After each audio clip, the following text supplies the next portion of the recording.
Ando.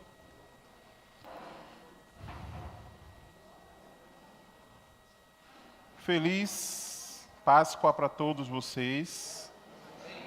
Amém.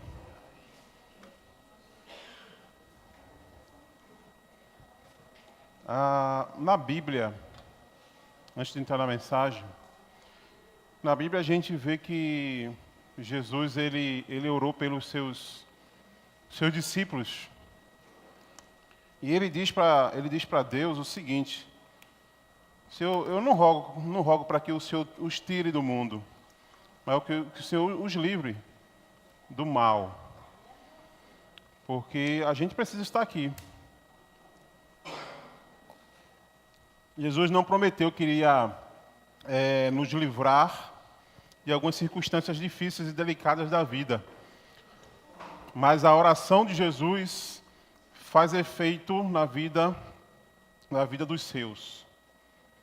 E eu queria dizer, pensando nessa questão da oração, que as nossas orações é extremamente importante para alguns momentos. Então, eu creio que vale a pena, por exemplo, a gente orar para que Deus cuide de nossos familiares. Vale a pena a gente orar para que Deus continue trazendo saúde. Vale a pena a gente orar para que Deus possa continuar livrando a gente de algum mal maior. Deus não vai impedir que algumas coisas aconteçam, mas talvez por causa das nossas orações constantes, Deus vai impedir que algumas coisas aconteçam de forma mais grave. Eu falo isso porque alguns de vocês já sabem, a minha mãe ela sofreu um atropelamento na quinta-feira. E o que aconteceu naquele atropelamento foi fruto de oração. Como assim, Genilson? O atropelamento foi fruto de oração? Não, mas o que aconteceu depois do atropelamento. Imagina você estar num local e alguém ligar para você e dizer: vem aqui que a sua mãe foi atropelada, lá em tal local. O que é que passa na sua cabeça?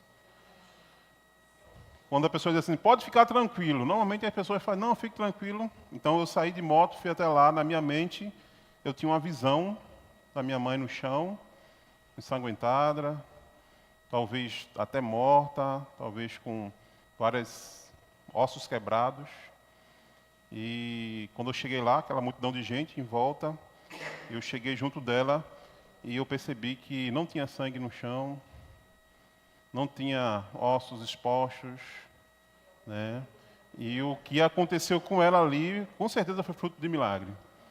Porque, para quem viu a imagem do carro, o capô do carro amassou, a cabeça dela bateu no para-brisa do carro, quebrou o para-brisa do carro, e tudo indica, pela pancada, que ela devia ter tido outras gravidades, mas ela foi socorrida e fez vários exames, raio-x, tomografia, e graças a Deus ela só teve uma torção e um ferimento no tornozelo, né? E eu tenho certeza que isso foi um mimo de Deus, isso foi um livramento de Deus, não porque eu oro por isso, mas também porque ela é uma mulher de oração e porque também nós temos orado pelos nossos.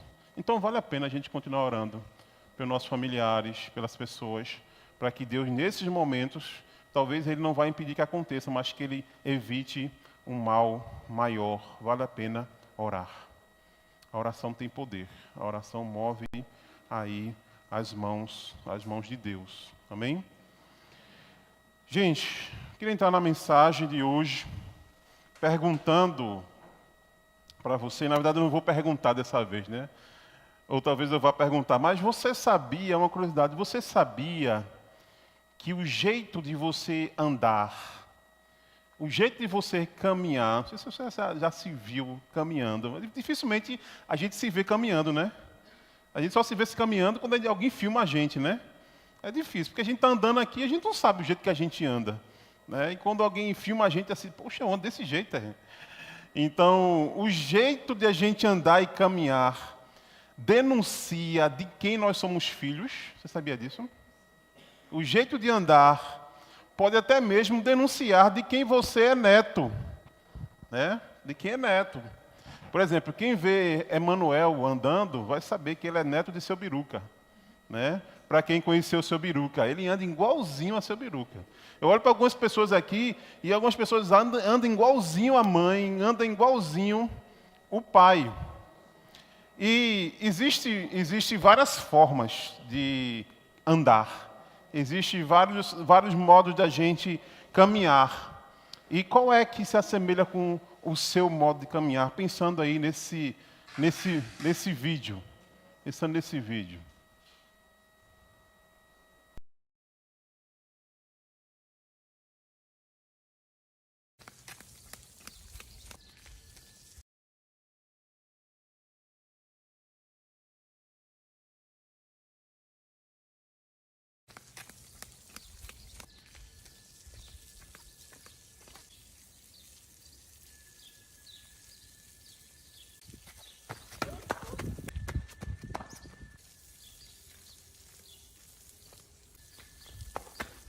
Opa, bom, bom. Tranquilo? Opa.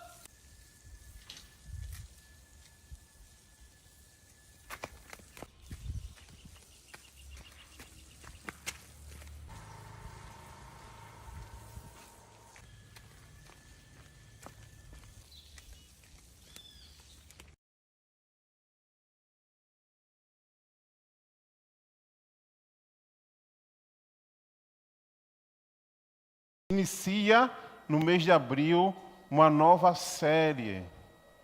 Entretanto, a gente vai continuar caminhando na nossa jornada na carta do livro aos Efésios, abordando dentro do livro de Efésios também a ideia do legado da dedicação, que é a série desse mês. E eu sempre, quando vejo uma palavra, como, por exemplo, dedicação, eu gosto de ir para o dicionário e ver o significado dessa palavra na sua forma mais ampla. E ao pesquisar, eu vi que dedicação significa o ato de se entregar, empenhar-se ou consagrar-se a alguma coisa, alguma tarefa ou alguma pessoa, demonstrando com isso zelo, abnegação e constância.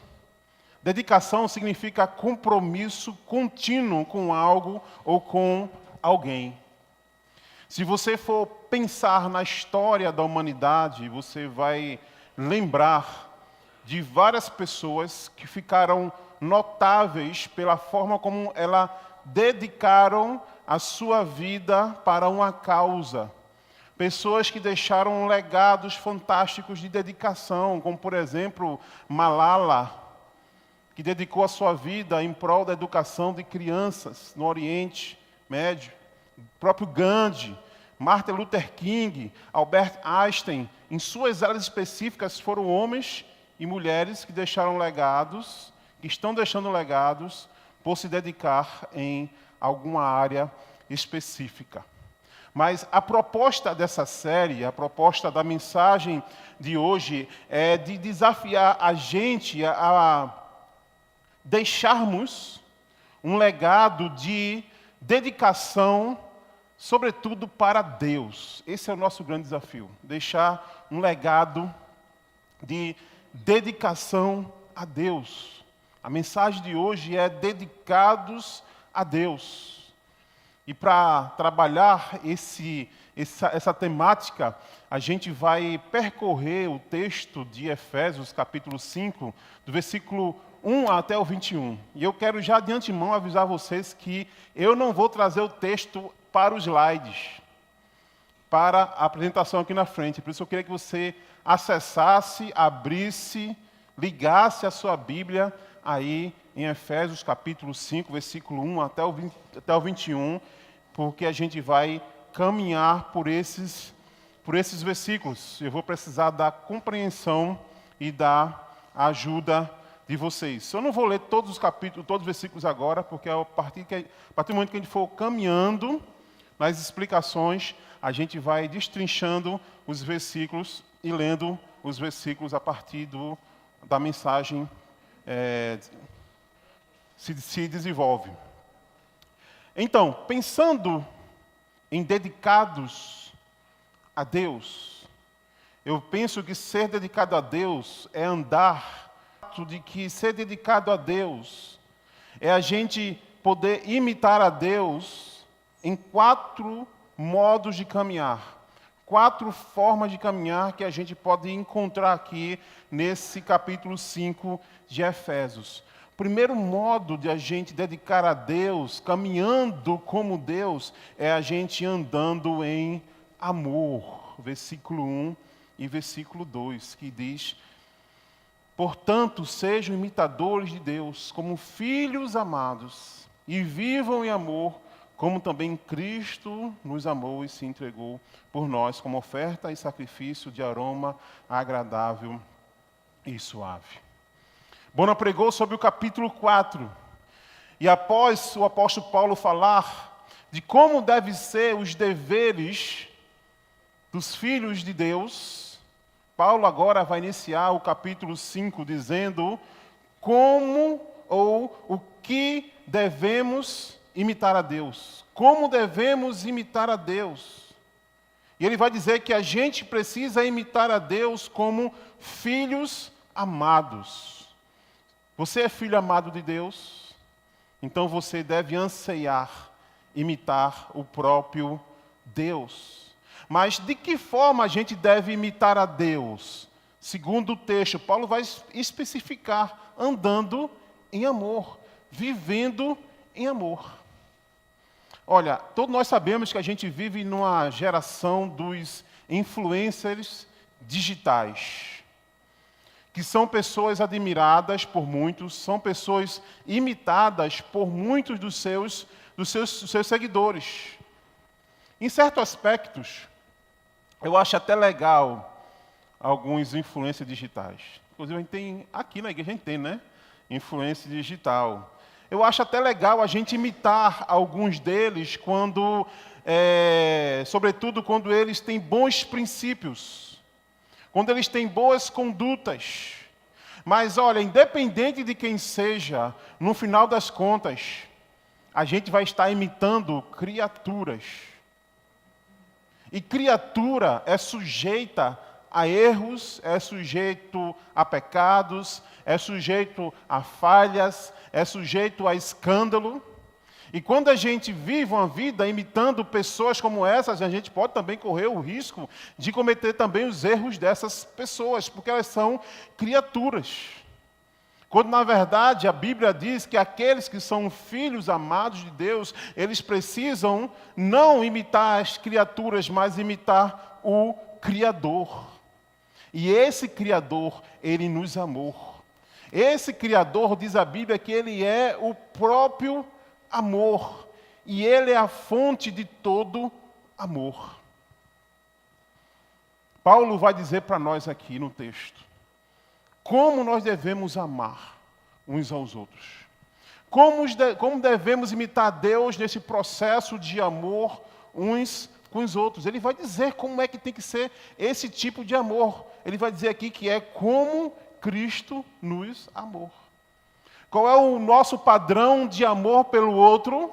O nosso padrão é Cristo. O nosso exemplo é Cristo. E como é que Cristo nos ama? Por meio de 2 formas. Através do amor sacrificial. E quando a gente pensa no amor sacrificial, a gente vai entender que amor está muito mais além do que sentimentos. Amor é uma atitude. Amor é uma ação baseada em sacrifício, baseada em abnegação, baseada em doação pelos outros, baseada no sacrifício que Jesus teve por nós, se entregando por nós. E a Bíblia diz que Ele se entregou como um sacrifício suave, aroma agradável e suave a Deus. Aí eu me pergunto, Genilson, o amor que você tem oferecido uns pelos outros tem chegado em Deus como? Como uma oferta de aroma agradável, suave, ou chegando a Deus como uma oferta de um aroma fedorento? Onde Deus está inquieto com isso. E a gente precisa avaliar como a gente tem imitado Deus em Cristo Jesus por meio do nosso amor, de se entregar, de se sacrificar, de ir até o próximo, em doar-se para o próximo. Não só isso, a gente precisa imitar Deus amando por meio também do perdão, um amor perdoador. Porque se você for ler aí o capítulo 4, versículo 32, que é o último versículo, antes do capítulo 5, vai dizer o seguinte: sejam bondosos e compassivos uns para com os outros, perdoando-se mutuamente, assim como Deus os perdoou em Cristo. A gente ama e a gente anda como Deus anda quando a gente exerce, por meio do amor, o ato do perdão. O ato de liberar o outro que feriu você. E você o libera para que ele vá na paz de Deus. Uma das formas de a gente andar como Deus, andar na perspectiva do amor de Jesus, é quando a gente consegue perdoar mutuamente uns aos outros, assim como Deus perdoou cada um de nós em Cristo Jesus. Existe alguém que você precisa perdoar para voltar a imitar os passos do Pai? Existe alguém que você precisa liberar perdão para você voltar a viver dedicado a Deus? E de alguma forma deixar esse legado de alguém que dedicou-se a Deus por amar como Deus amou, por andar como Deus andou em sacrifício e perdão pelo sangue de Jesus. A Páscoa, ela traz esse ambiente para nós, de a gente pensar nesse sacrifício de amar uns aos outros. Segunda forma de a gente caminhar e andar nessa perspectiva de imitar a Deus, e antes disso, eu fico pensando assim, talvez você pense, pastor, como é que eu posso imitar a Deus? Deus está tão distante, né? Deus é tão soberano. É impossível a gente imitar a Deus. Mas se fosse impossível, Paulo não teria ordenado aqui no texto. E uma forma de ilustrar isso, eu penso o seguinte: nós não devemos imitar a Deus porque Paulo ordena que a gente imite a Deus. A gente deve imitar a Deus porque isso é natural para um filho que é amado. Todo filho pequeno, ele quer imitar o pai. É ou não é? Toda filha pequena, ela quer imitar o pai. Eu lembro ela lá pequenininha, com seus 2 anos de idade, 3 anos, ela colocando o tênis, o meu tênis, no pé dela. Os 2 tênis. Imagina, né? A prancha. E ela tentando andar com o tênis. O que aconteceu? Ela caiu algumas vezes. Ela ficou toda desengonçada. Ela tropeçava em alguns momentos.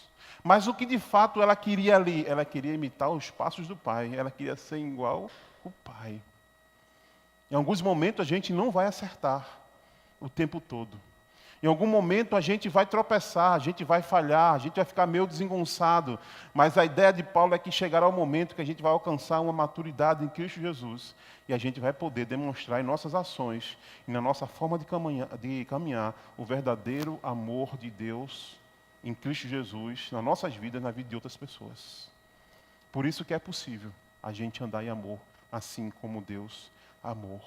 Em segundo lugar, andar em santidade. Quem foi para o casamento de Júnior e Maiara vai lembrar disso. A roupa de Júnior foi exatamente assim. Imagina que você está vestido de uma roupa toda branca, um terno branco, calça branca, sapato branco, você vestida de noiva. E você está indo para o casamento e alguma coisa acontece no carro e você precisa ir na oficina. E você chega lá na oficina, a mecânica lá, tem um monte de graxa, um monte de óleo, um monte de sujeira espalhado por tudo quanto é canto. E você está alinhado, você está alvo, você está bem branquinho. Você vai falar com o mecânico está com aquela roupa que você não sabe mais a cor da roupa original.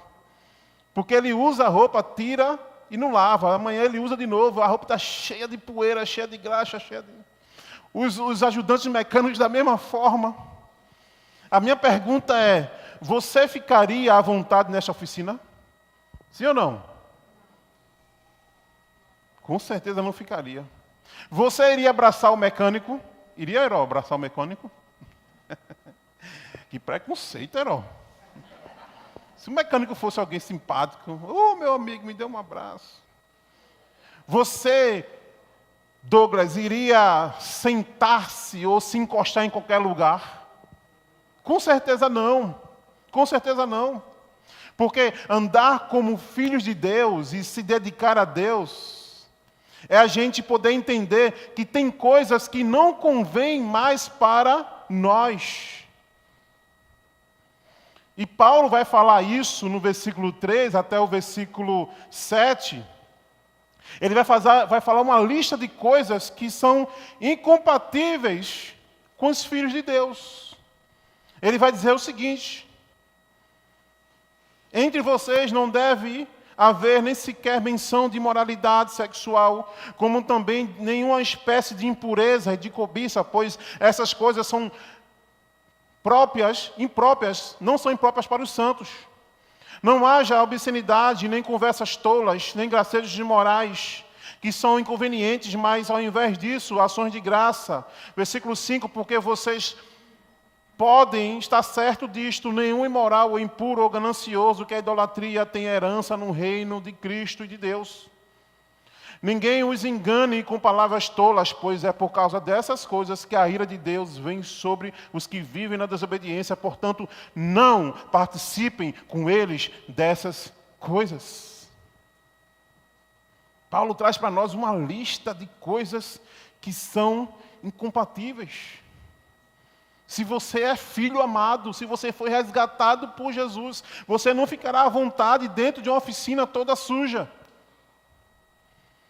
Paulo vai ser bem enfático, como dizia o seguinte: não deve haver entre vós nem sequer menções dessas coisas. Que coisas? Ele vai falar imoralidade sexual, que aqui no grego é porneia, pornografia, prostituição. Ele vai falar de impureza. No versículo 3 ele vai falar de cobiça. Ou seja, Paulo está se referindo aqui a pecados de imoralidade sexuais. Pecados esses, gente, que naquele contexto de Efésios eram comuns naquela época. E queira que não, também é comum hoje. Vivemos cada vez mais uma sociedade permissiva em relação a esses tipos de pecado.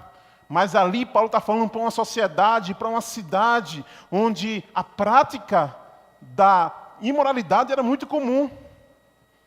Nos templos de Afrodite, lá em Corinto, e nos templos da deusa Diana em Éfeso, para você ter ideia, a forma de cultuar era através de relações sexuais com prostitutas, que eram as sacerdotisas. Os homens iam para lá para ter relações sexuais ilícitas, expostas e públicas. Todo mundo via aquilo ali. Era algo natural. Outra coisa, o homossexualismo era naturalizado naquele contexto ao ponto de 15 imperadores romanos, dos 15, 14 eram homossexuais. 14 tinham práticas de homossexualidade. Então imagina uma sociedade que para eles isso era natural. E Paulo chega para a igreja e diz o seguinte: se vocês são filhos de Deus, se vocês querem se dedicar a Deus, se vocês querem andar como Deus, essas coisas não devem nem sequer ser mencionadas no meio de vocês. Entre vocês não deve ser assim. Para eles, tudo bem, porque eles estão obscurecidos, mas entre vocês não deve ser assim. No versículo 4, Paulo ele vai falar não só de pecados de imoralidade sexuais, mas também ele vai falar sobre pecados da língua, pecados da palavra. Ele vai falar sobre obscenidade. Ele vai falar sobre conversas tolas. Ele vai falar sobre gracejos imorais. Ou seja, em alguma versão mais antiga vai dizer palavra torpe. Que é isso, o nosso contexto? É você estar num ambiente e você começa a falar palavrões nesse ambiente. E isso é palavra torpe. Isso é um falar de forma obscena. Piadas de duplo sentido. Conversas obscenas. Isso era natural para aquele contexto. Isso é natural para alguns momentos, em algum contexto nosso aqui. Mas Paulo está dizendo que da nossa parte, a gente não pode falar essas coisas. Muito pelo contrário, ele vai dizer que da nossa parte, da nossa boca, tem que surgir, sabe o quê? Ações de graças. Os filhos de Deus não falam palavrão. Os filhos de Deus não ri de piada de duplo sentido. Os filhos de Deus não tiram gracinha maliciosa. Os filhos de Deus não se agrada de estar em ambiente onde as pessoas são imorais. Mas os filhos de Deus, nesses contextos, sabe o que é que ele faz? Ele abre a boca para engrandecer o nome de Deus. Ele abre a boca para dar ações de graças a Deus. A melhor forma de você brecar alguém que começa a vir com palavras obscenas, piadinha de duplo sentido, começa a falar o nome de Deus, a pessoa para na hora. Ela para na hora. Mas sabe o que acontece? Muitos de nós estamos tão perdidos nessa caminhada, nos passos de Jesus, que a gente acaba se confundindo com alguns deles. E começamos a memorizar algumas piadas safadas, algumas frasezinhas de duplo sentido, de modo que entre eles, entre os escarnecedores, não há mais diferença entre nós. E Paulo está dizendo assim: vocês não são assim, vocês são filhos amados, vocês foram resgatados pelo sangue do Cordeiro, vocês não estão mais nesse ambiente, vocês estão nesse ambiente. O sistema pode até apoiar, o sistema pode até aplaudir esse tipo de coisa, mas Paulo vai dizer no versículo 5, olha no versículo 5, ele vai dizer o seguinte: estejam certo disto. Olha que alerta. Quando eu leio isso, me dá um medo tão grande, gente. Paulo está dizendo: olhe, se tem uma coisa que você não pode duvidar, é isto. Ele vai dizer: nenhum imoral, ou impuro, ou ganancioso, que é idolatria, nenhum desses vão herdar o reino dos céus. Aí você diz: Genilson, mas espera aí, às vezes eu dou alguns deslizes, às vezes eu cometo alguns negocinhos. Eu não estou falando disso. Eu estou falando de pessoas que deliberadamente vivem na prática da imoralidade, vivem deliberadamente na prática do que é imoral, que vivem buscando a ganância, que vivem uma vida como se fossem filhos do diabo e não filhos de Deus. Paulo diz que essas pessoas não terão acesso a herdar o reino dos céus.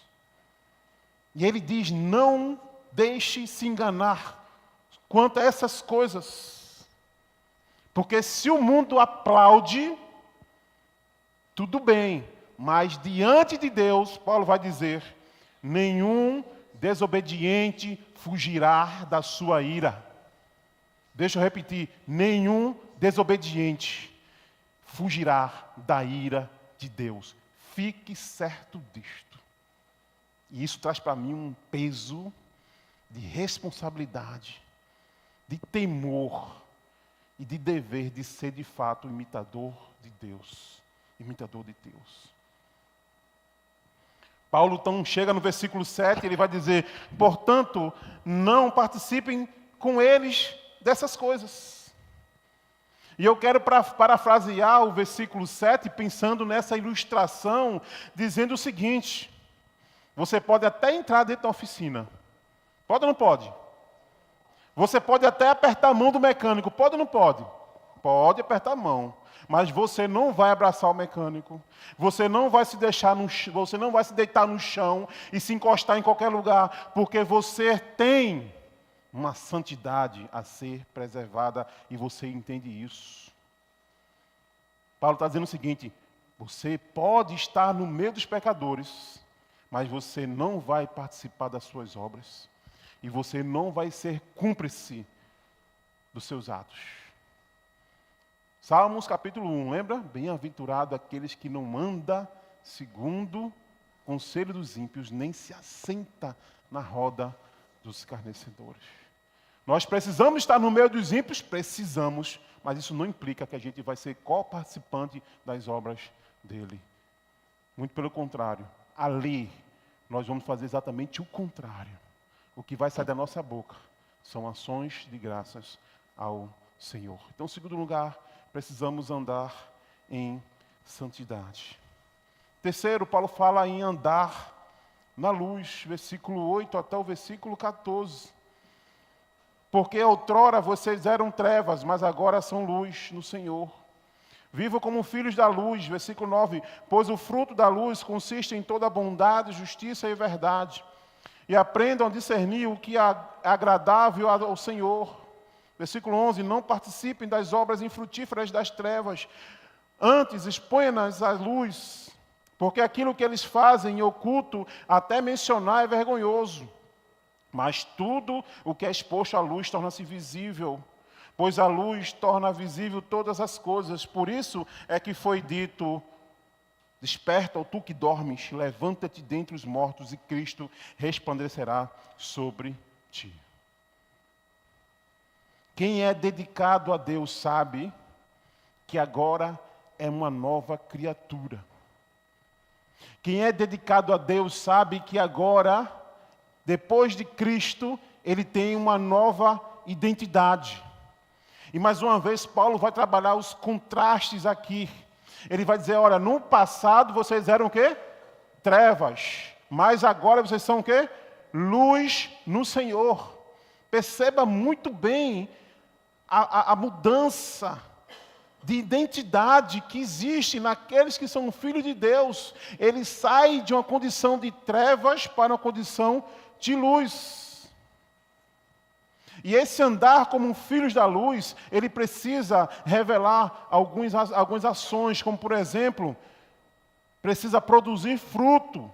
Versículo 9. E que frutos são esses que Paulo fala? Ele diz que quem anda na luz produz o fruto da bondade, da justiça e da verdade. São frutos que contrastam com as obras das trevas. E a gente já sabe quais são as obras das trevas. Que é uma vida impura, que é uma vida de lascívia, é uma vida de cobiça, é uma vida de ganância. Mas os que andam na luz como filhos de Deus produzem bondade, justiça e verdade. Não só isso, quem anda na luz, ele aprende a discernir a vontade de Deus, versículo 10. Quem anda na luz, ele gosta de procurar saber do que o Pai gosta, do que o Pai deseja. Ele busca na palavra de Deus entender o que é bom, o que é agradável, o que é perfeito, o que é que precisa estar encarnado na minha vida e nas minhas ações e na minha mente.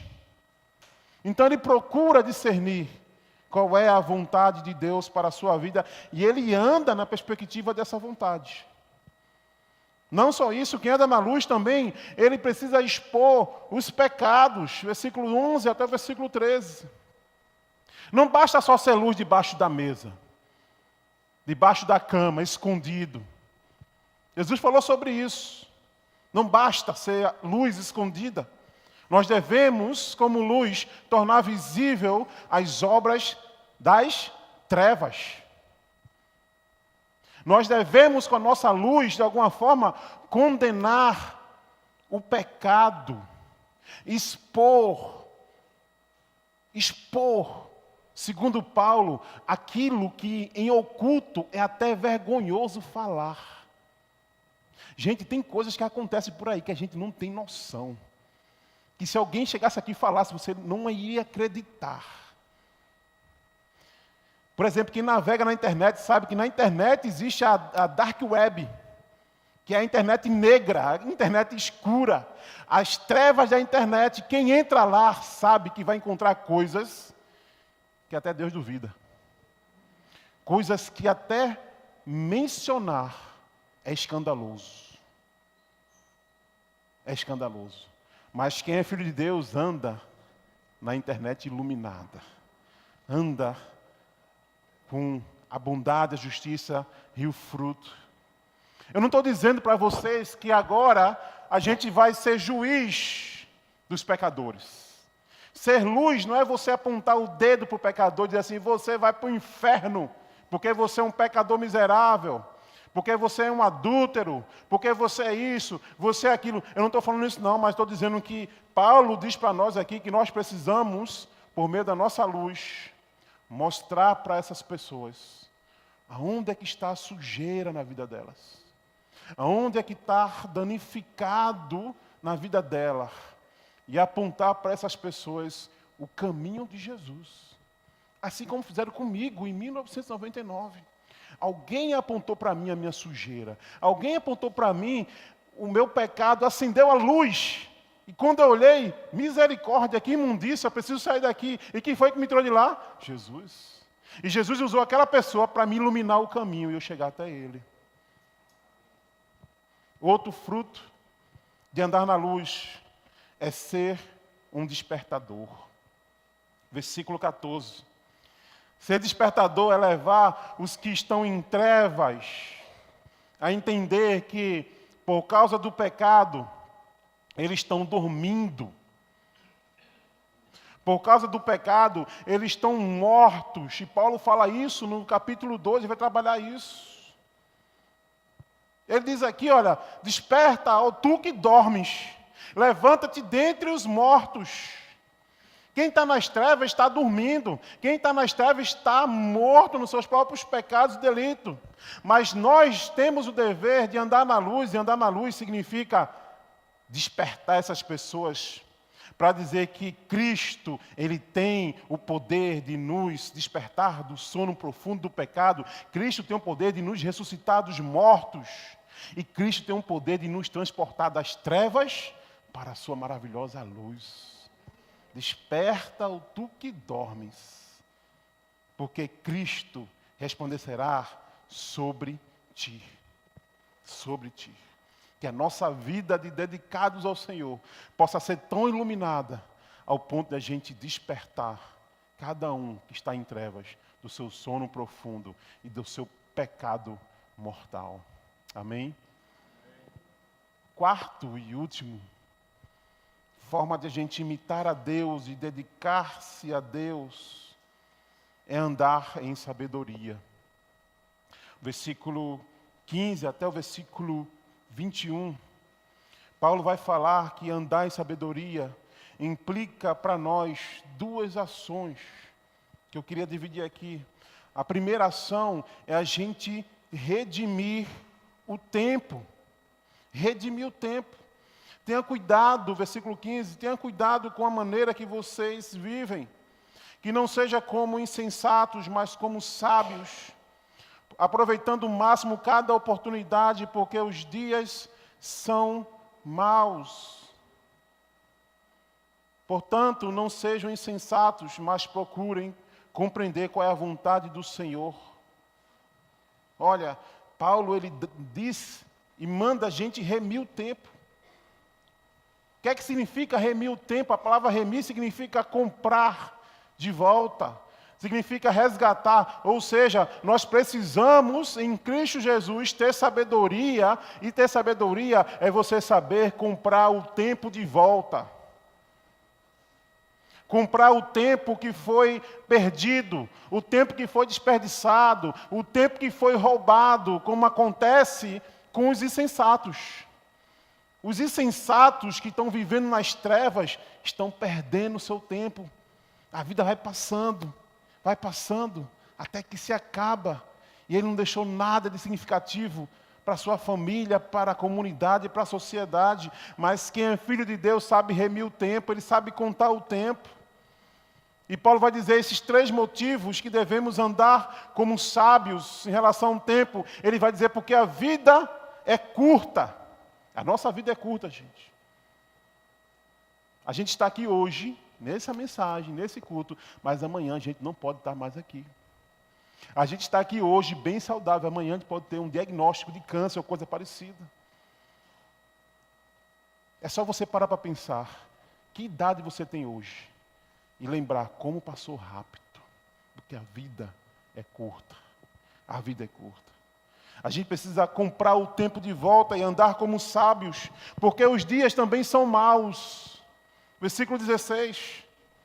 Os dias cada vez mais tenebrosos, dias cada vez mais incertos, guerras, rumores de guerras, doenças, pragas e tantas as outras coisas, que a tendência, pelo que a gente vê, é piorar cada vez mais. Então os dias são maus, então a gente precisa redimir o tempo, aproveitar o tempo da melhor forma possível como sábios. E também porque Deus nos deu um propósito para essa vida. Versículo 17. Não sejam como insensatos, mas procurem compreender qual é a vontade do Senhor. Qual é a vontade do Senhor para a sua vida? Qual é o propósito do Senhor para a sua vida? Você que já está numa idade de idoso. Você que ainda está na sua juventude, você que ainda está na adolescência. Qual é a vontade de Deus para a sua vida? Você precisa redimir o tempo entendendo o que é que Deus tem preparado para você. Paulo vai dizer, portanto, no versículo 17. Portanto, tirem o melhor proveito do seu tempo. A ideia é viver cada instante num tempo kairos. O kairos não é o tempo cronos, o tempo voltado para o relógio, a agenda, o calendário, mas o tempo kairos é a habilidade de aproveitar as oportunidades com um propósito. É você estar aqui nesse momento e você ver uma onda passando e você entender de Deus que aquela onda é algo que você tem que surfar, porque aquela onda é uma oportunidade. E por ser uma oportunidade, você vai surfar essa onda e desfrutar dela até ela terminar. Viver no tempo kairos. Compreenda a vontade de Deus no seu tempo, na sua vida. Nada é mais importante para alguém ou para aquele que é dedicado a Deus do que descobrir e praticar a vontade do Pai.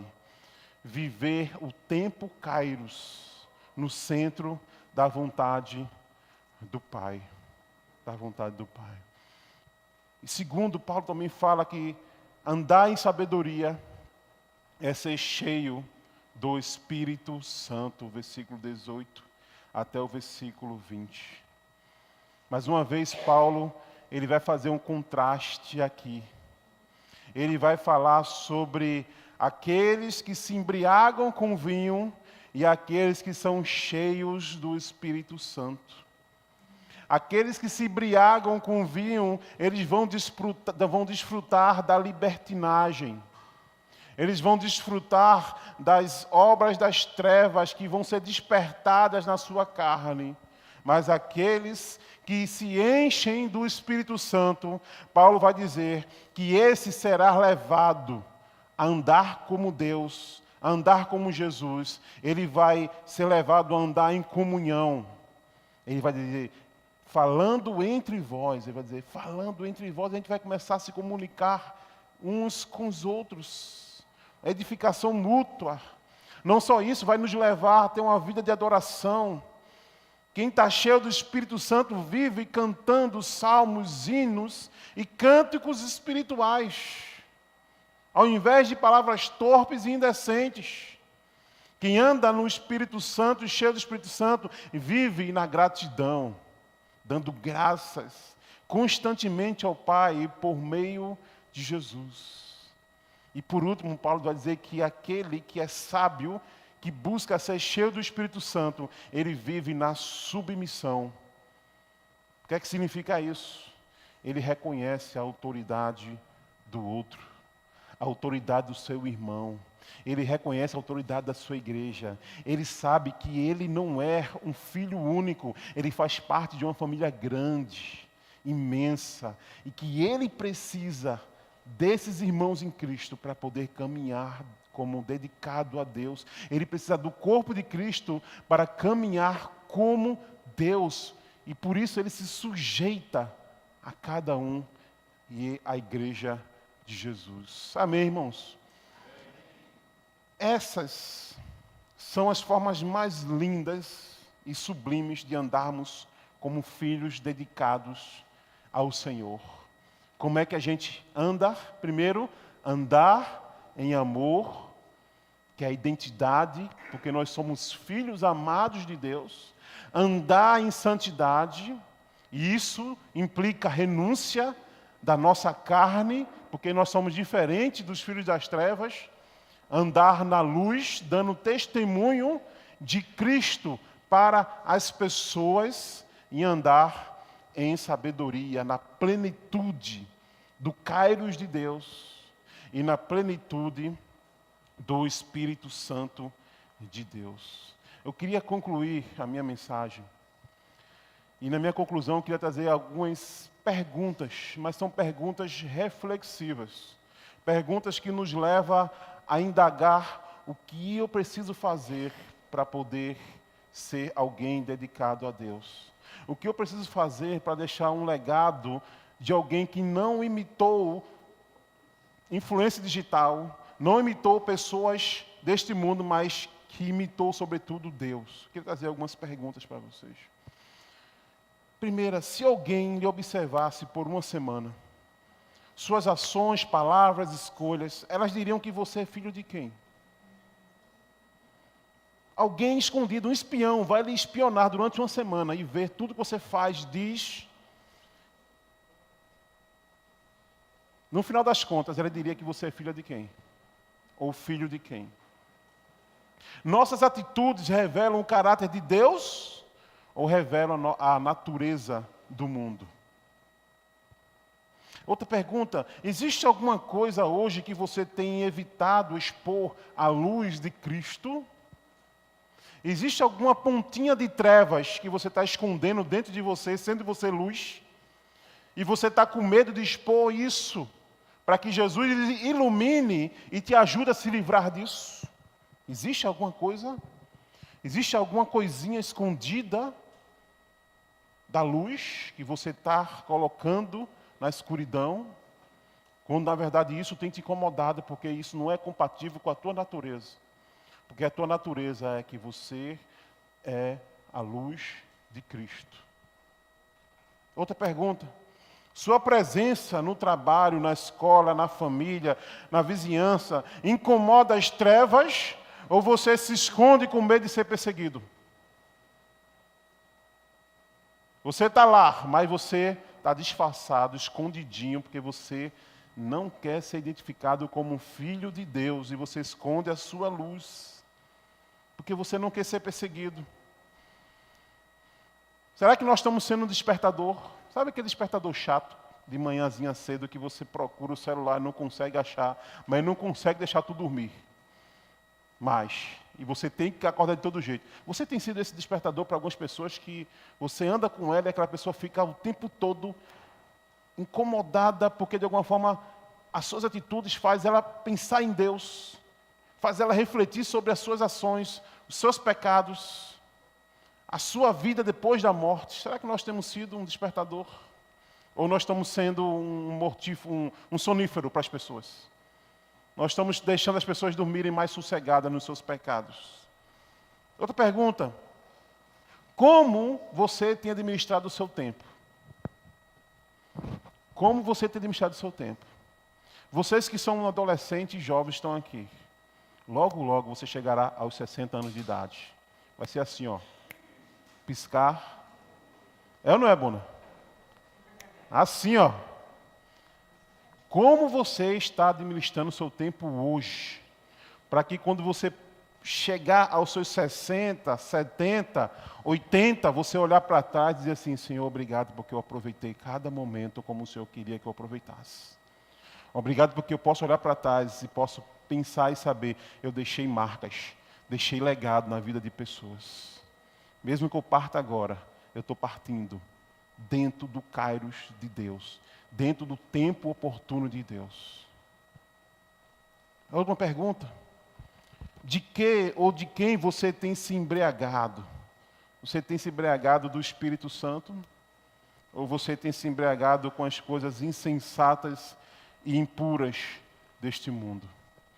São perguntas questionadoras, confrontadoras, que eu desejo profundamente que o Espírito Santo possa falar com você e mostrar para você o que você precisa fazer para mudar algumas coisas na sua vida, para que você possa voltar a ser filho amado e dedicado a Deus, que entende que precisa deixar um legado nesta vida para essa geração e para outras gerações.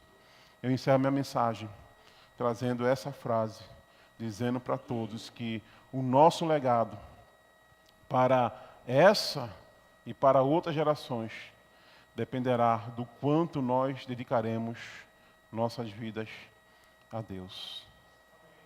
Dedique totalmente, profundamente, o máximo que você puder, a sua vida para Deus. Fazendo isso, eu tenho certeza que você deixará legado em vida, na vida de pessoas. Amém? Vamos orar?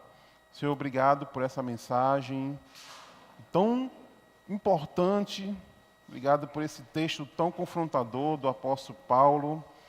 Pai, nessa noite de Páscoa, nessa noite que a gente relembra, Deus, a ressurreição de Jesus, onde nós lembramos, Deus, que foi por amor. Por tamanho amor, Jesus morreu na cruz por nós. E Ele pagou o preço na cruz pelos nossos pecados e nos ressuscitou para nos fazer e nos tornar filhos amados de Deus. E como filhos amados de Deus, assim como Ele foi e é, Ele nos ensina como andar na perspectiva do Pai. Que o Senhor nos ajude, Deus, em nome de Jesus, a entendermos, Deus, que nós não pertencemos mais a esse mundo. Nós estamos aqui de forma temporária, nós somos peregrinos. E como peregrinos, comprados por Jesus, precisamos andar em amor, como Cristo nos amou. Precisamos, Deus, andar em santidade, renunciar à nossa carne, os nossos desejos, evitar cada vez mais a imoralidade e as práticas obscenas que o mundo tolera e incentiva. Que nós possamos, Deus, andar na luz, mostrando para essa sociedade que está em trevas e escuridão o caminho que é Jesus. E só Jesus pode tirar do sono profundo. E só Jesus pode ressuscitar dos mortos. Só Jesus pode transportar das trevas para o reino do teu amor, o reino de luz, o reino de bondade, o reino de justiça e o reino de paz. E ajuda-nos, Deus, a andarmos como sábios, sábios no Senhor, sabendo ler o tempo, sabendo ler as circunstâncias, sabendo andar e agir no tempo kairos, aproveitando cada oportunidade, Deus. Mas nada disso adiantará, Pai, se a gente não viver cheio do Teu Espírito. Pai, a gente se embriaga com tantas coisas fúteis, mas o Espírito Santo está o tempo todo perto de nós, dizendo, encha-se de mim. Pai, que nós possamos nos encher do Teu Espírito, ficar completo, na plenitude dEle, para que possamos, Deus, viver na comunhão, na adoração, nas ações de graça, viver se sujeitando um ao outro, porque nós não somos uma ilha, nós somos filhos de uma grande família. Pai, em nome de Jesus, faz com que a Tua igreja Batista Oasis possa ser uma igreja de pessoas dedicadas ao Senhor. Pessoas que deixaram legados e deixarão pela sua dedicação ao Pai.